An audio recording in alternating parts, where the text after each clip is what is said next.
सुखदं केवलं ज्ञानमूर्तिं द्वन्द्वातीतं गगनसदृशं तत्त्वमस्यादिलक्ष्यम् एकं नित्यं विमलमचलं सर्वदी साक्षिभूतं भावातीतं त्रिगुणरहितं सद्गुरुं तं Namami.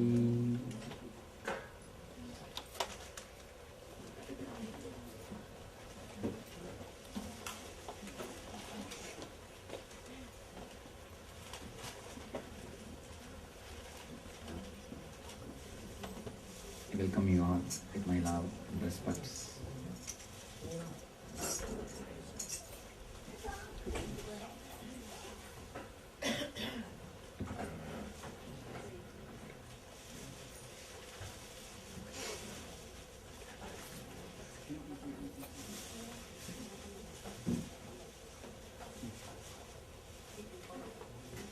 The subject for today's discourse is from Buddhu to Buddha.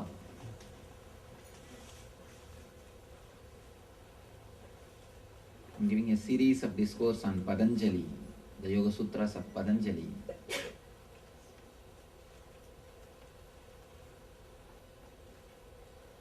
Today we'll be dealing with the subject of Satya. In the Yama. Patanjali, greatest spiritual scientist, the person is responsible for the yoga philosophy. He is the founder and he is the person who created the whole yoga system. In his sutras, in his aphorisms, he explains different levels or parts of yoga. The 8 steps. The first step is Yama, in which he speaks about 5 subjects: Ahimsa, Brahmacharya, Satya, Asteya and Aparigraha. Today we will be dealing the one subject, Satya.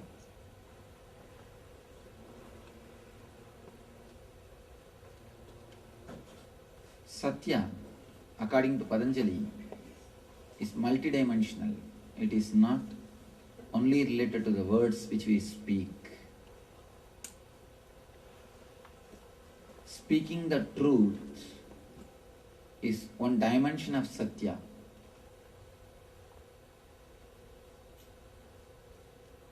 Thinking the truth and living the truth.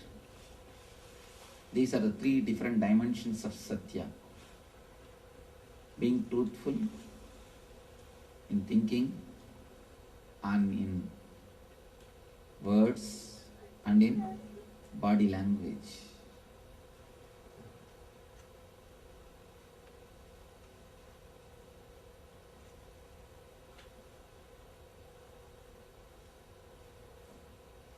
Again and again, Vedanta says, you create what you want. It is you who is the creator of your whole world. Nobody else puts you into the suffering. It is you who create suffering, or it is you who create bliss. Again and again, we also question, if it is we who are creator of our world, why do we create suffering? The main reason for our suffering is either consciously or unconsciously. We are not true to our being. We neither think the way of truth or speak the truth or live the truth in our life. Let us analyze a little deeply how our life has become far away from Satya, far away from truth. First thing, when somebody speaks, you never believe that person because we don't speak truth. Whenever people speak, see what is happening inside your mind. You are sitting there judging, you are not listening. You don't allow all the words to penetrate you. You just sit. As long as he speaks what you want, things go well. The moment he speaks which you can't understand or which is against your vested interests, which is against your conclusions, you stop believing. Either you ask him to stop. If at all you can't ask him, out of politeness, you keep quiet, but you don't allow those words to penetrate you.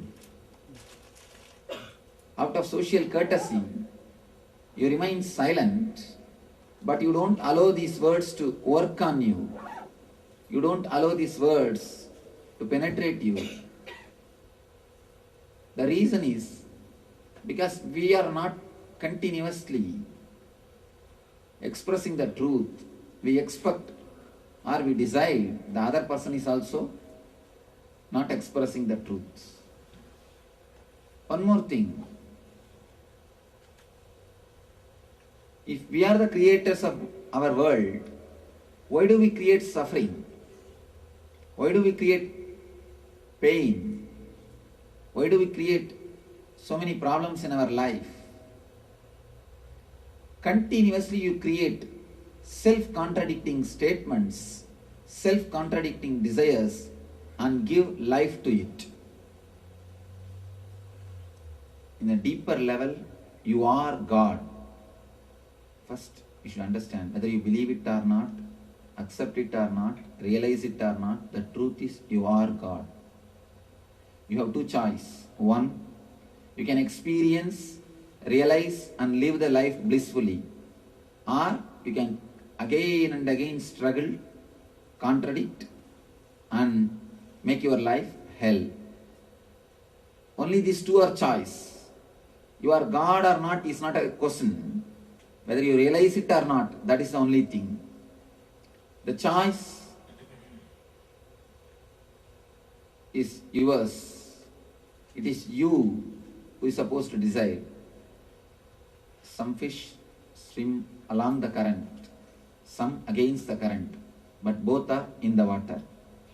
So, whether you realize it or not, you are God.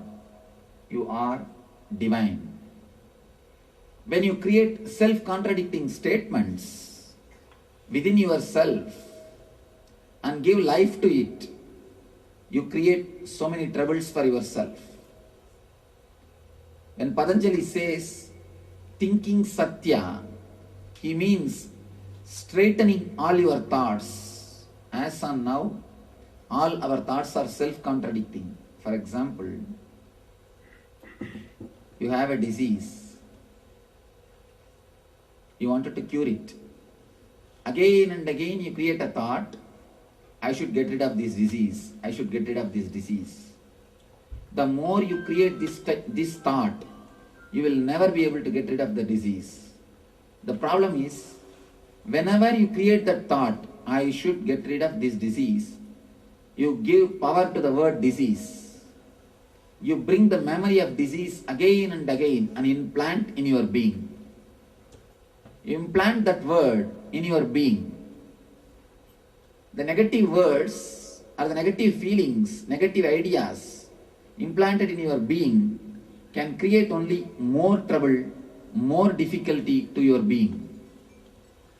When Patanjali says, thinking Satya or Manasa Satya, he means straighten these self-contradicting words. If you think again and again, I should get rid of this disease, I should get rid of this disease, I should get rid of this disease, you will only fall more into the disease. Because you are giving power to the concept disease. Instead of that, if you use the words, let me become healthy, let me become healthy, you bring the concept of health to your mind again and again. Again and again, the idea of health is brought to the mind and it gets the power. Please understand these three things. First, you are the creator of your own world.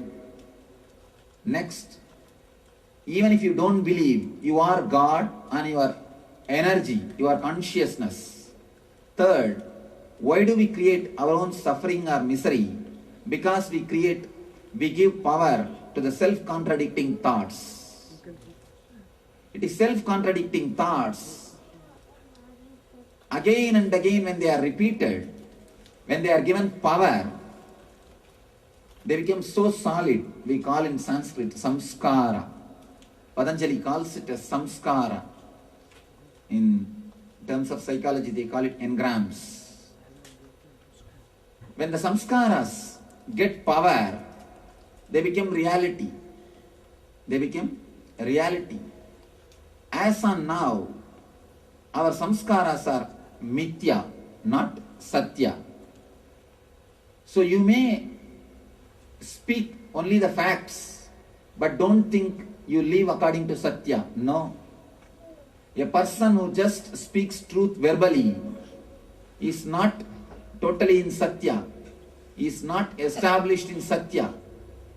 The very important thing which we should understand, in course of time, we started thinking satya means only speaking the facts. You can speak facts and you can be saying a lie. Please understand, you can speak facts and you can be a liar. How? There's a beautiful story in Mahabharata, the greatest story ever told on the planet Earth is Mahabharata. In that, Krishna wants to depress Dronacharya. Drona is very much attached to his son, Aswathama. If somebody gives information that Aswathama has died in the war, Dronacharya can be depressed. And naturally, he will lose all the interest to fight. He can be killed. But who should inform Dronacharya? We should get a right person on whom Dronacharya trust. Dharma is the right person because Dharmaraja is trusted by everybody. Everybody trusts Dharmaraja that he always speaks the truth. Krishna chose Dharmaraja and requested, Dharma, go and say, Aswathama has died. Dharma said, no, I cannot say a lie. It's a lie. Krishna said, don't worry, I'll kill an elephant. Its name is Aswathama. We will kill the elephant. Bhima is asked to kill an elephant whose name is Aswathama. Now Dharma is asked, now you say, Aswathama has died. Of course, Dharma uttered the word, Aswathama has died. If you see, it almost looks like fact. It is fact, but it is not truth. It is fact, but it is not truth. The story goes, the moment Dharmaraja uttered the word, Aswathama has died, and Dronacharya understood that his son has died, the moment this incident happened, the Dharmaraja came down to planet Earth. The Dharmaraja is said to walk on the air. I don't know whether it is a truth or just a mythological expression. Maybe a metaphysical expression. When a person is blissful, when a person is in high spiritual ecstasy, he feels so light. Maybe that is what is explained in a metaphysical way, that he was always in a higher planes. The moment this incident happened, the moment he said that Aswathama died and gave the wrong message to Dronacharya, the story says he came down. He became a normal human being. It is fact. Actually, Dharmaraja did not tell any lie. It's a fact, but it is not truth. You can be factual and a liar. This is the incident. This is the proof. An example. Dharmaraja is factual, but a liar. Of course, even though it is very difficult to accept, it is truth. He is a liar. In body language, he told a lie. We can justify with thousands of reasons, nothing wrong. We can always justify that, oh, Gauravas did so many mistakes, he has to win in the war, he has to establish dharma, it is Krishna's order, God himself said. We can justify, all these things are okay. But whatever happened is happened. It's happened. Being truthful means something more than being factual. The first step, straightening your inner chattering, straightening your words. People come and ask me, Swamiji, when enlightened masters say something, it simply becomes reality. When ordinary people say, why it never becomes reality? The master's words is completely satya in their thinking level, in their verbal level, in their body language. They live satya, they live the truth. Their words are straightened. They don't have self-contradicting samskaras. The self-contradicting samskaras sucks your energy. It leaves you totally dull. And you become almost dead being. Not only all your energy is taken away, and it creates more and more trouble for you because you give power to the self-contradicting thoughts. Understand this one example. When you want to get rid of a disease, the more you remember or more you think that I should get rid of this disease, I should get rid of this disease, you will be giving power to the idea disease. The words which you repeat inside yourself should be satya. It should not be self-contradicting. The samskaras which you create in yourself should be straight. It should not be crooked. It should not be self-contradicting. When you create these samskaras, I should get rid of this disease, you will be giving power to the disease. You will be giving power to the idea disease. Instead, if you can create a samskara, if you can create words like, let me become healthy, you create power, you give power to the word health or concept health. There is a beautiful story. One guy wants some special siddhis and powers.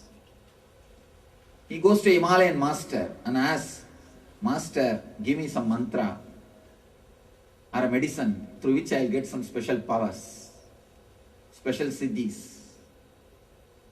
See, when divine personalities, when spiritual beings express their siddhis, it is good for the whole society, humanity, and good for not only humanity, good for the whole universe. But these ordinary people, when they get some power, it always creates trouble for others and for them. So the master advises, no, work towards bhakti, not towards shakti. Don't work towards shakti, work towards bhakti. Try to have devotion, try to have jnana, try to work towards God. Don't ask for powers. But you know these human beings and their greed. Guru is Guru only as long as he does what you want. Be very clear. Never think your followers Most of the time we are leaders. Somebody goes to Ramana Maharshi, Bhagavan Sri Ramana Maharshi, and asks, Bhagavan, there are so many are following you. Why they don't become enlightened? Ramana Maharshi answers, who said they are followers? In the beginning when they come always as follower. But after some time, they start leading. The Guru is Guru or God as long as he fulfills all your desires. The moment he doesn't fulfill, for example, you ask for a job, he says, all right, he consoles you, you will have it, don't worry. If you get the job, he is Guru. Otherwise, he is not. Guru can be Guru, God can be God as long as he does your homework. As long as he does your homework. Most of us are only leaders. We are not followers. We will be there. We will call him as a Guru or God or whatever. Big words we will use as long as he dances according to our tune. Once he starts advising or guiding you, and the big problem is, you create desires which will make your whole life mess. That's the problem. There's a beautiful saying from Saint Francis of Assisi, a great Christian enlightened master. He says, God is great because he answers our prayers sometimes. He is more great because he never answers many of our prayers. God is great when he answers our prayers. God is much more than great when he doesn't answer our prayers. If he answers all your prayers, you would have made your life much bigger fuss. Or you would have made your whole life mess than what it is now. Most of the time, you create the desires which will be giving more trouble to you than what you understand. You know only the 120 degree of the life. Divine knows the 360 degree. Sometimes it fulfills your desires when it is good. Sometimes it says wait. But the difficulty is, we believe God has got Shakti, but we don't believe he has got Buddhi also. We believe he has got Shakti to give what we want, but we don't believe he has got Buddhi also when to give. We don't believe he has got Buddhi also when to give. And many times we become more solid, we become more strong when divine doesn't fulfill our prayers. He makes you independent. He makes you more solid, sometimes by not answering your prayers. This guy, he was emphasizing the master, no, I want some Shaktis, give me something. Master tried his best, but this guy started tell me, you can't give any powers, I accept. But don't tell that you will not give me. Be very clear. Can you give or not? That's all. I don't want your advice. I want only what I want. That is what, in the early days, in those days, the spirituality was seller's market. Now it is buyer's market. Now it is buyer's market. Either you give, otherwise I'll go to that guru. That's a buyer's market. So this guy went and asked the master, be very clear, can you give or not? The master said, all right, now what can be done? He gave one medicine, told him, drink this medicine, you will have the power which you want.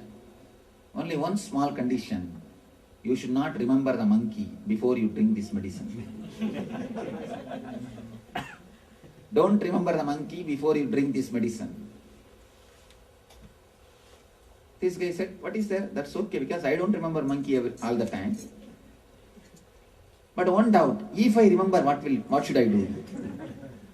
Oh, then you have to take bath once more and drink. All right, he went to the house. The moment he picked up the bottle, I should not remember. Oh, I should not remember monkey. Oh, I remembered what to do now. Anyhow, I can go and take bath.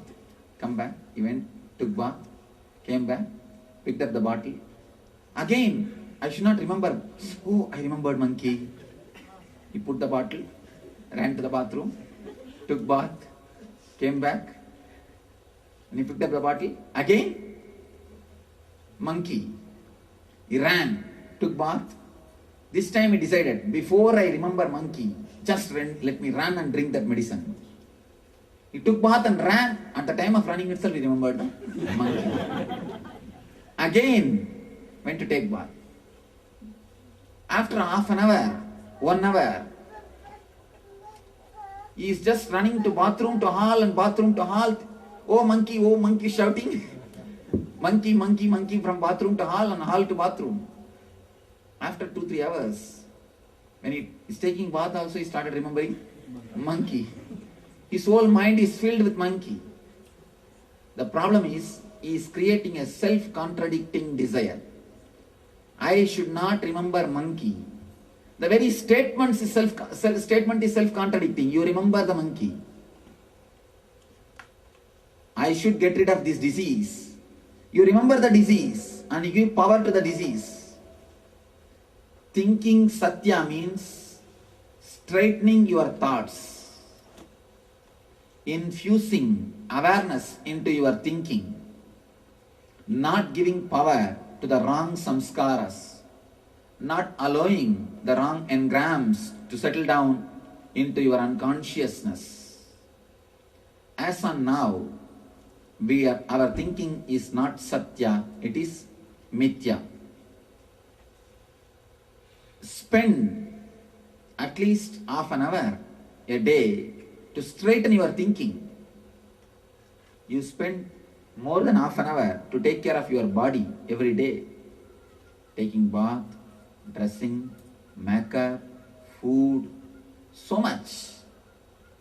At least give half an hour to your mind. People again and again say, oh Swamiji, I don't have time to meditate. Never say you don't have time. Say clearly, I don't feel meditation is so important. Let us be very clear and honest, at least to ourselves. Everybody has got only 24 hours. It is priority. It's a question of priority. Just like you take care of your body, give at least half an hour to your mind. Straighten the statements which you are uttering to yourself, especially unconsciously. When you are walking, when you are brushing your teeth, when you are taking bath, when you are driving, you will be repeating lot of statements within yourself.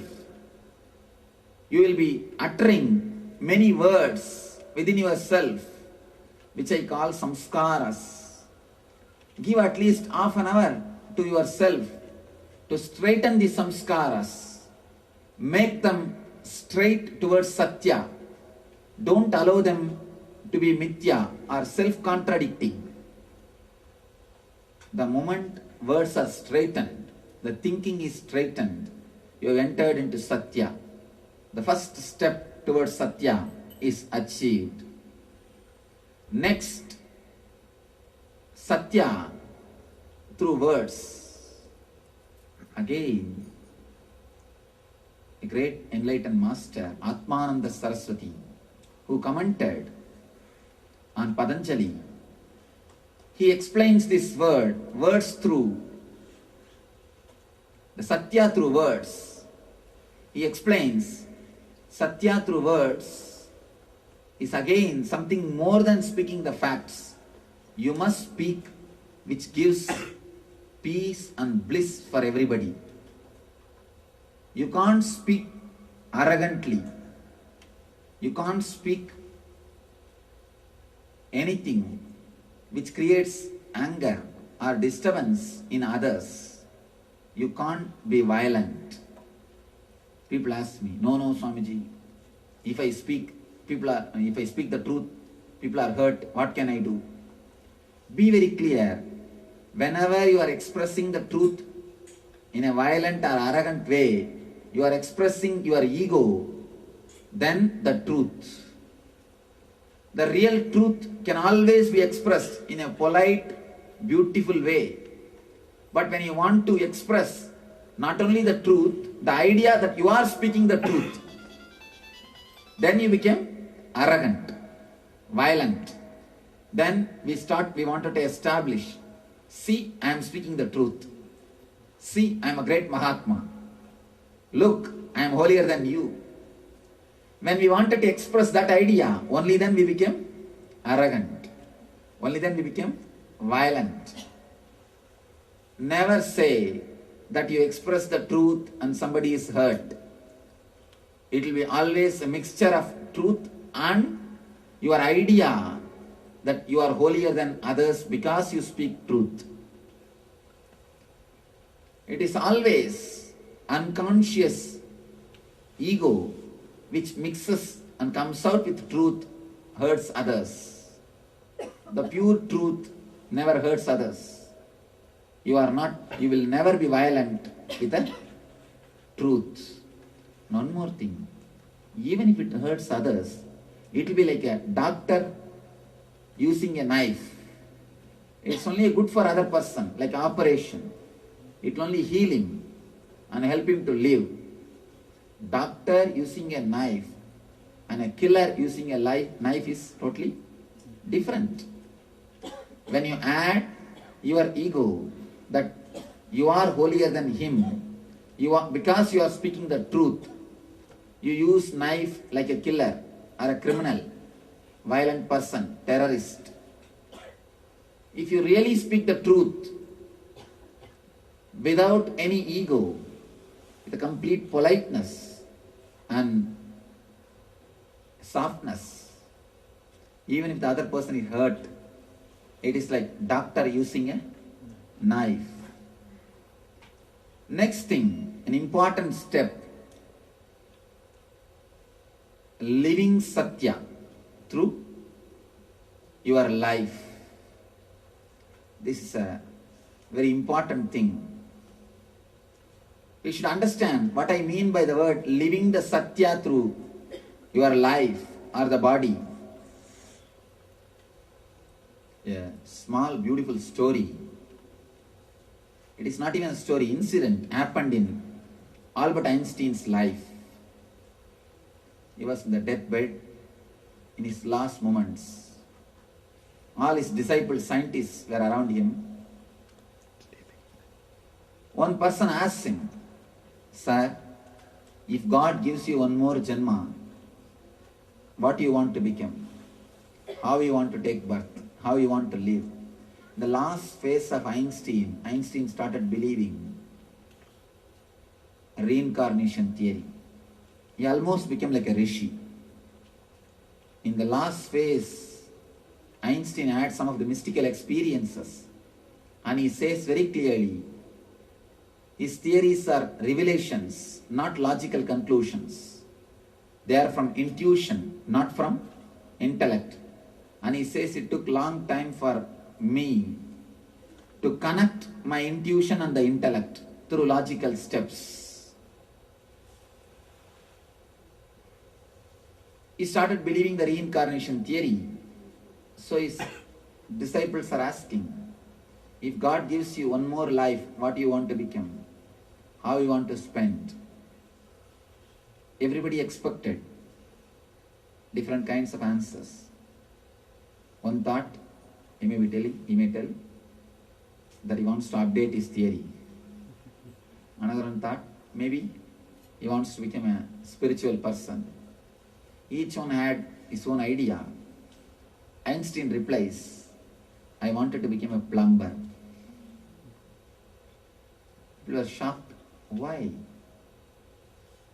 You are not happy with the scientist's life. You didn't feel fulfilled with the life which you lived. He says beautifully, I always wanted to be a plumber from the beginning. somehow the social situation or my atmosphere or something, some situation, I fell in the hands of scientists and I started doing my rat race, running with them, running, comparing, and studying, doing research. See, the beauty in the rat race is, even if you win, you are a rat. Even if you win, you are a rat. This guy, he says, I ran. I forgot my life. Now I achieved whatever society can give me, money, status, name and fame, everything. I have achieved everything. But my life has become a big failure. I don't feel I have lived my life. I have lived my life. Person who feels he has not lived his life, his whole life has become a lie. If you feel that you lived your life, at the end of your life, even if you die in a platform, you will have a peaceful death. But if you feel you have not lived your life, at the end of your life, even if you are in a 5-star hospital, you will be pulling and pushing, fighting with death. You will not have the satisfaction that you have lived your life. Having the satisfaction, I lived my life, only will give you the courage to leave the world. Gita says beautifully, the last thought which you have at the time of death decides your next janma or your course of life. The last thought, if it is a fulfillment, I lived my life, enough, then naturally you will be liberated, enlightened. You will not have one more janma. The moksha or the ultimate liberation is achieved, then death is liberation and celebration. If you don't feel that you lived your life, then naturally you will be pulling and pushing, fighting with death. Your body will say, no, I am old, relax, I can't host you anymore. But your soul will say, no, I have so many desires to fulfill. I have not lived my life. I wanted to fulfill all these things. Let me live. The fight between your desires and the body will give you miserable death. And naturally, you will take one more body to fulfill all the unfulfilled desires. The way in which you wanted to live, but you have not lived. When Patanjali says, Satya through the life, through the body, he means live your life. Don't live somebody else's life. Mahavira says beautifully, Mahavir is one of the great enlightened master India produced. But unfortunately, we did not give so much of importance to Mahavir. That is why India is suffering so much. According to my experience, if Mahavir is respected, if Mahavir is followed, we will not have so much of suffering. Because Mahavira is one of the pure expressions of spirituality. Purest expressions of spirituality. He says, when you come down to planet Earth, whatever you want, the food or money, energy, health, whatever you want to live, to express your desires, you bring. Then why do we say, oh, I don't have enough health, I don't have enough money, I don't have enough life? Mahavir says, when you come down, you bring enough. God never sends you with empty hand. Mahavir says, God is so compassionate, always sends everything you want. Almost like when a daughter is sent to the in-laws house, she is given everything from shoes to broomstick. Everything is given. It's an Indian tradition. Just like that, when you come down to planet Earth, everything is given to you. And Mahavir surely cannot say a lie. He's an enlightened person. Then why do we suffer? We always say, no, I'm running short of money, I'm running short of health, I'm running short of life, I'm running short of this, I'm running short of that. Why? Why do we say? Because after coming down, we accumulate others' desires. We don't leave only our desires.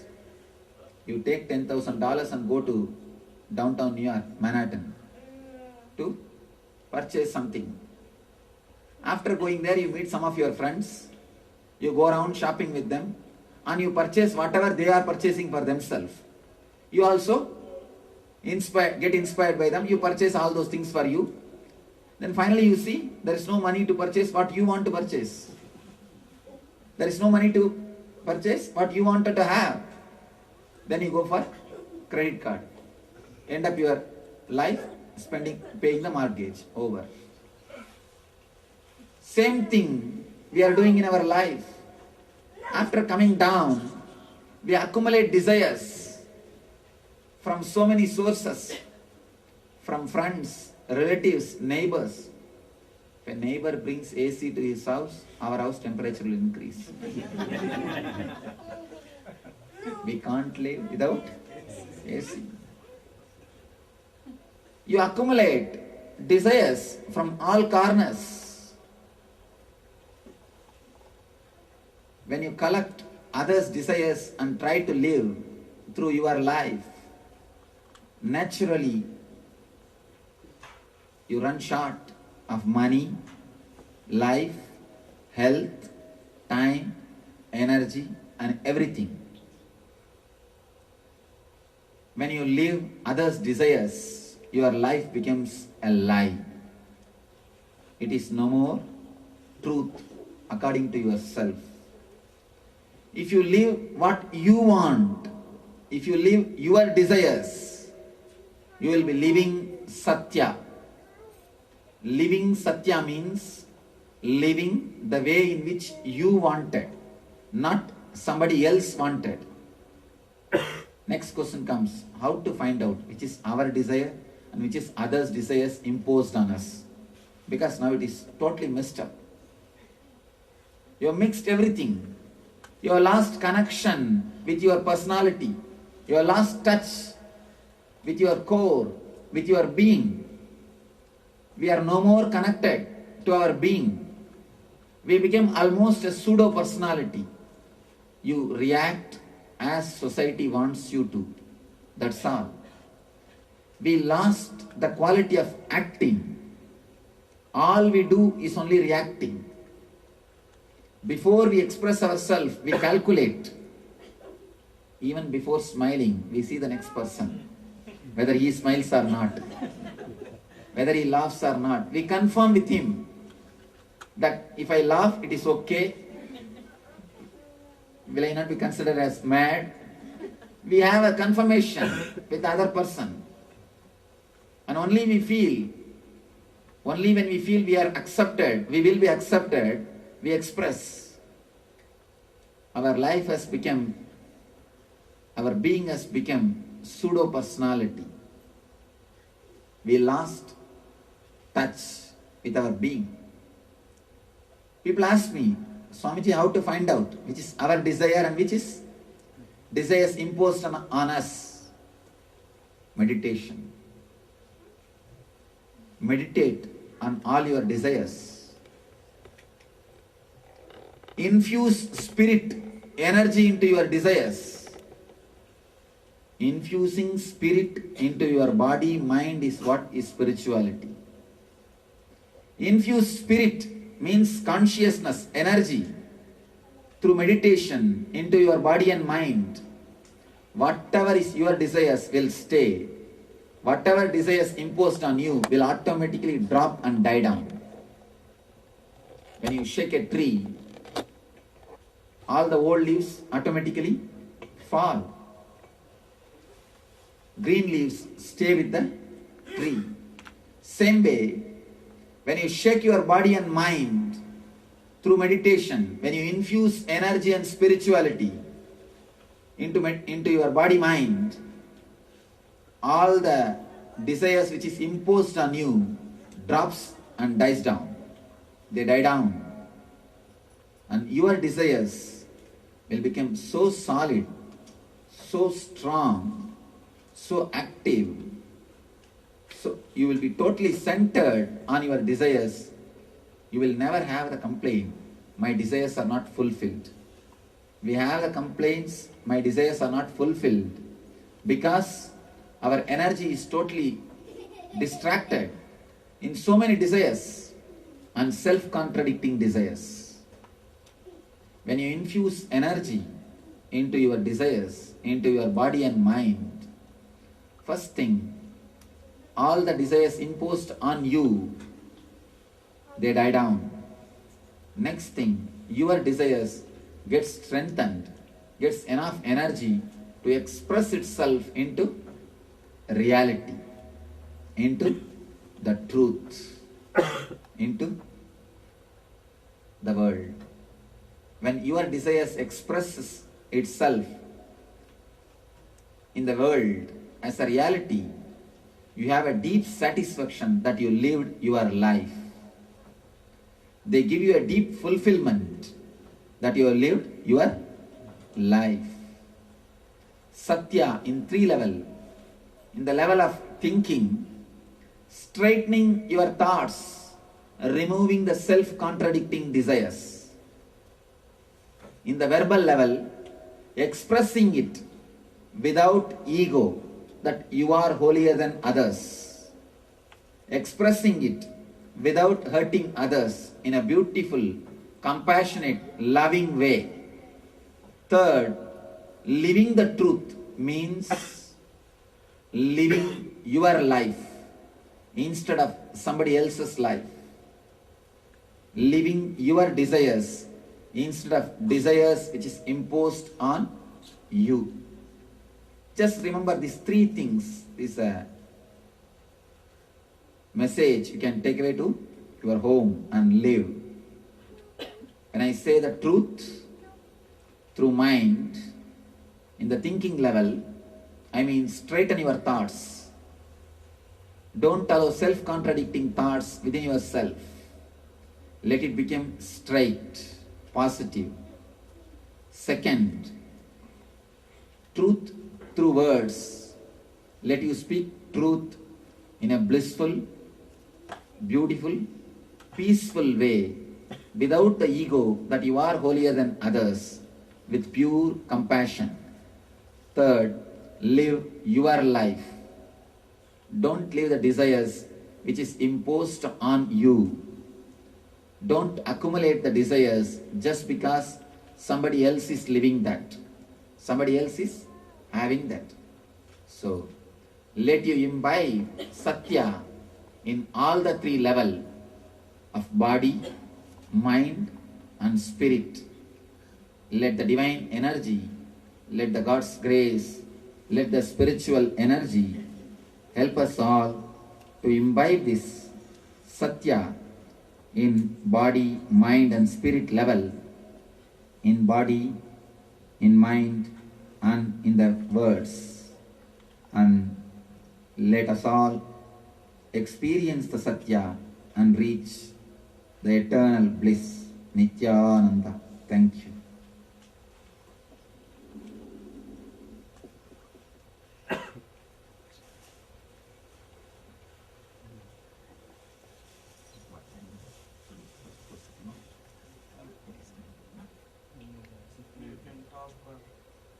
I'll answer your questions. If you have any questions on this subject or any subject, you are welcome. Few minutes I'll answer for some 5-10 minutes.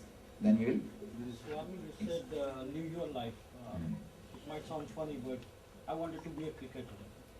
And I was good in the school and college. And my father said, study, you'll be on the road, you'll never become a professional cricketer. I tell you, when you have lived your life, I didn't live my life.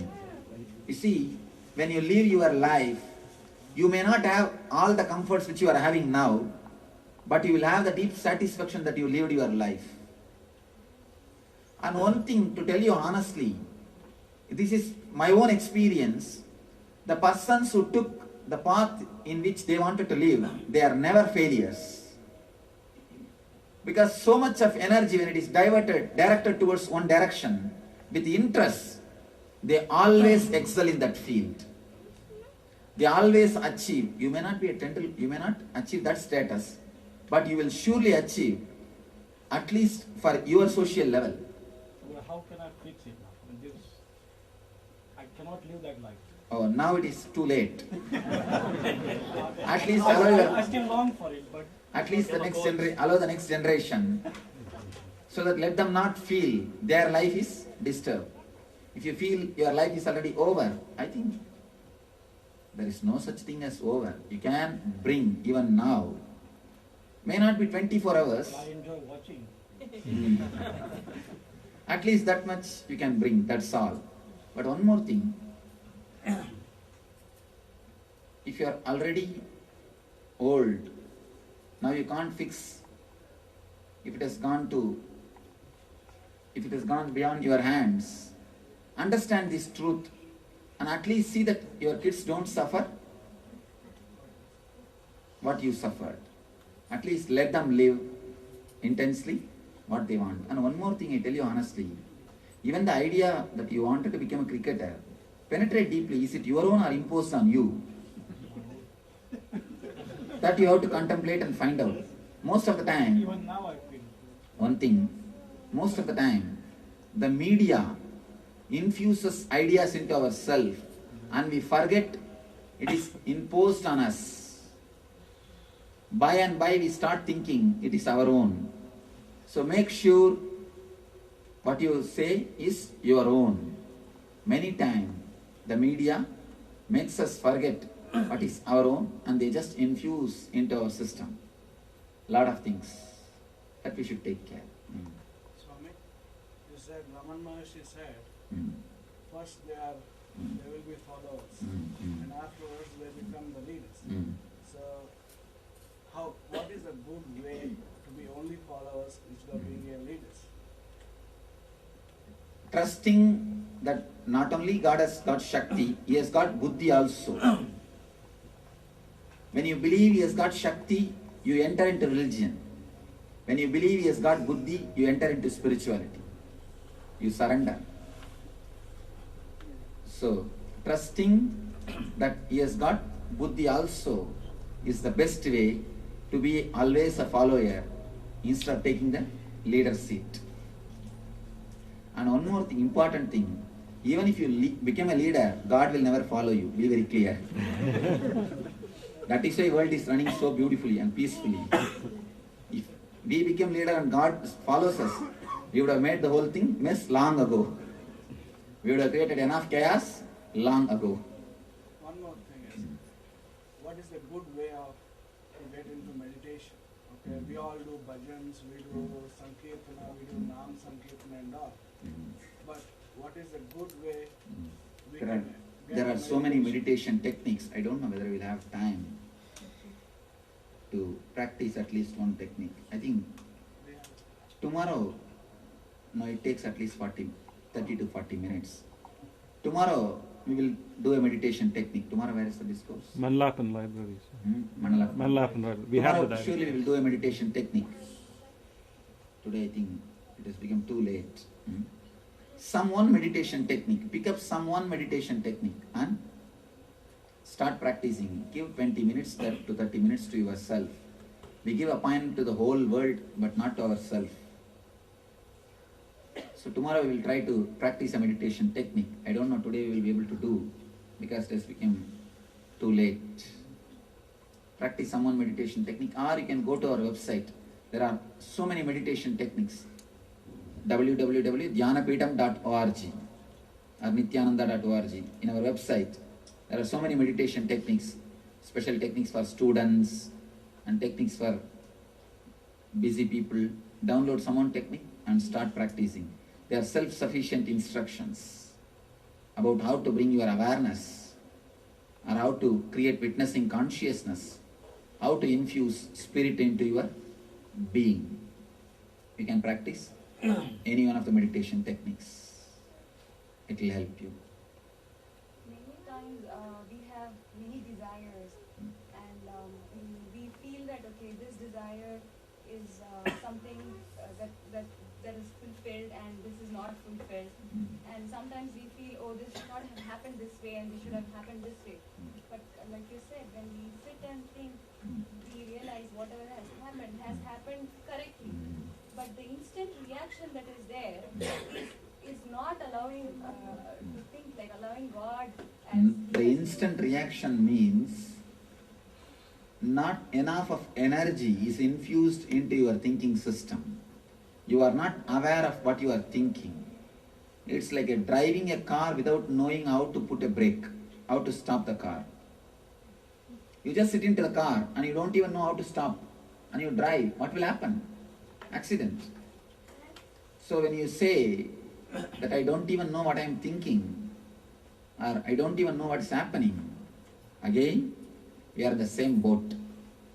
We are driving a car without knowing how to stop. Surely you must immediately put a brake. Break your mind. Take that as a main project. That should become first and foremost project of your life. Talking about rebirth and reincarnation. I mean, I believe in God, and I believe there's an external force around all of us. What is the exact idea of, is the soul exist, or if it does exist? It's a is too it big possible? question to be answered in such a short time. And one more thing, I can just give you the answer. Usually whenever I make any statement, I always take care that I logically prove that. I logically prove that statement. Now I can give only statement. I will not be able to prove logically because there is no time. So if you want, I can give the ready-made answer. There is a soul which takes birth again and again according to your lifestyle and desires and decisions which you made. For example, somebody lives throughout his life only eating. Naturally he decides, let me become pig. Why to take human body? So many other responsibilities.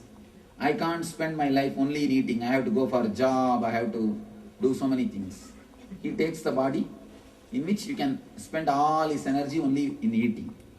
If somebody spends all his life only sleeping, then he decides, okay, let me take a buffalo body so that I can.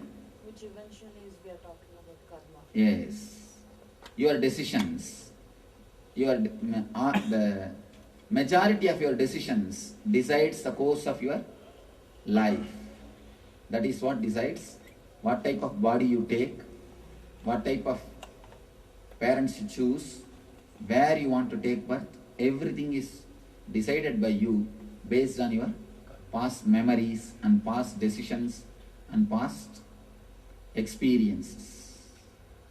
Of course, it's a wonderful subject. I really want to explore more. It is every statement which I uttered can be given a logical support. We can give even the modern day scientific support, because lot of research is already done based on hypnosis or past life regression and this near death experience, NDE. Lot of things have now come out. Now the modern day, you don't need to believe all these ancient truths. They all have become truth, acts, the proved truth. Of course, now I don't have time to give you enough data to support all the statements which I made, but everything has become very logical reality. Everything has become reality which can be perceived just by our logic. You don't need a extrasensory power to perceive whatever I said now. It has been brought down to a very clear terms, across the table you can share. Now everything has become a fact and figure. Everything has become brought in the forms of figures. It can be just shared across the table. Of course, hope tomorrow, day after tomorrow, we will share some more facts to prove all these truths. Swamiji, you mentioned in your discourse about Mahavir said that of one sense every soul is person complete. So how come you feel like you're not Purna? Because How? after the age of 3, you start accumulating the desires from others. Till the age of 3, you always feel you are Purna. You are fulfilled being. Afterwards, you start picking up desires from your sisters, from your brothers, from your family. Slowly, desires are infused. In this country, from TV. Of course, now in every country, TV has become a lifestyle. So, too much of desires are infused into your being without even you knowing it is infused on you or imposed on you. So when desires are imposed on you, you feel that you are unfulfilled being. You need to reach the Purna. Yes. It is said that not even a blade of grass moves without God's will. But it is also said that we create our own world. Let us take, for example, the Krishna and Yudhishthira incident. Yudhishthira, did Yudhishthira create his own destiny, or was it not Krishna who inspired Yudhishthira to say whatever he said? What is the dichotomy? There's a dichotomy there. So if you can clarify. First thing which we need to understand, not even a blade of grass moves without the divine grace. This statement comes out of a person who has become enlightened, who has become experienced. That is true for him, not for you. Be very clear. That is true for him, not for you. The second statement, you create your own destiny, is true for you and not for enlightened persons. Enlightened person is a person who has totally fallen in tune with the existence, who has become existence, who don't have any individuality. For him, the second statement is not true. The first statement is true. That not even a blade of grass, not even a blade of grass moves without the will of God. The level in which the person stays, only based on that, the idea can be accepted. If an enlightened master says, not even an inch moves without the grace of God, it is truth.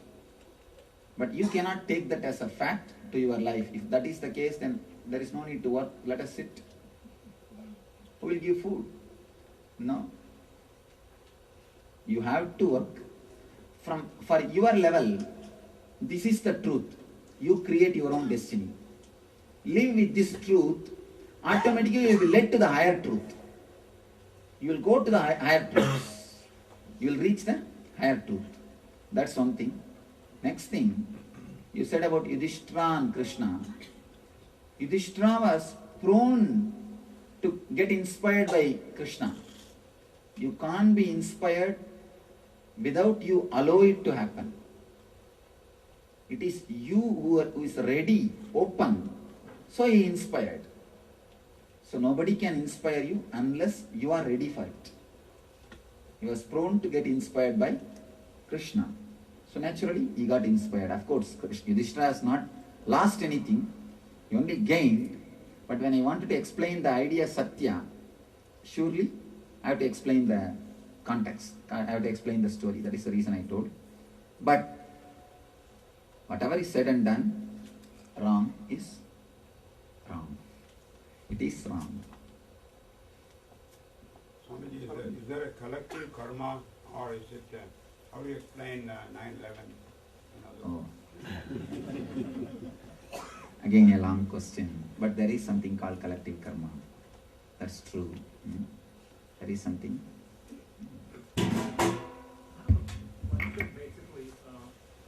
And moreover, this type of issues I don't discuss in public. That's one more thing. Suffering and pain, bliss Please, you one more. Sorry. is the goal Mm. of suffering Mm. and pain, Mm. bliss. No. Suffering and pain can never lead to bliss. Only bliss can lead to bliss. Suffering and pain is just because of ignorance, not because of intelligence. So never the suffering and pain can lead to bliss. Let divine be with us all, guide us through this path of Satya and experience the Nityananda. Let you all radiate eternal bliss, Nityananda.